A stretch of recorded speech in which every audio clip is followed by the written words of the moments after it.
RoyalReports.com video by Ken Royal. Cameron Evans, Microsoft Education CTO. My name is Cameron Evans, Chief Technology Officer for Microsoft Education. We're talking here today about how the classroom is going to change in the future, how we're going to build about new and different experiences for learners, for teachers, for all of the stakeholders that are participating around that individual student's learning. And technology plays a role, but it has to first be designed around people, designed around what the goals are for the learning outcomes. We have one fundamental challenge in our schools, and that's around graduation rates. We don't graduate enough students from college. We don't graduate enough students from high school.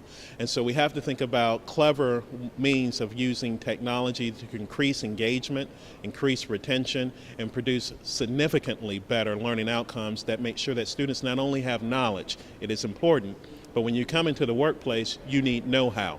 And so we have to find a way to move from knowledge to know-how, from experience to experiences. And to move to experiences, the classroom of the future has to be a lot more dynamic than it is today. As we think about devices, new technologies, augmented reality, near-field communications technologies, there are a lot of little things that are happening around the scene that are causing the classroom of the future to not only be a place, but to be an experience that can be both online as well as in physical place. We've talked to a lot of schools and a lot of universities about how do you make the physical place more engaging if I can do all of my learning online.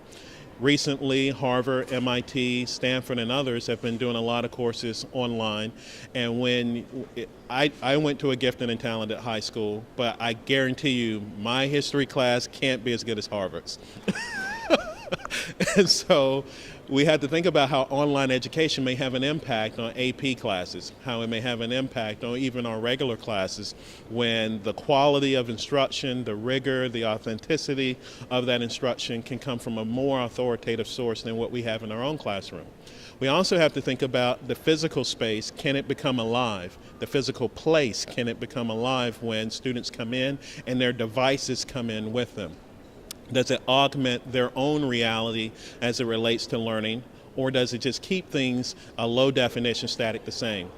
We spend the time talking about gaming and play in learning. With gaming today, students are used to having real-time feedback. They're used to understanding exactly where they are in relationship to their own performance, but also understanding where they are in relationship to everyone else that is playing the game. In classrooms today, kids don't really get a lot of instant feedback. Sometimes it can be a week, sometimes it can be 2 weeks. And the challenge with that time drift between feedback and the actual event is that we may be in a different place in our scope and sequence that we no longer have an opportunity to go back and actually provide any intervention or enrichment that could provide a better challenge for students if necessary.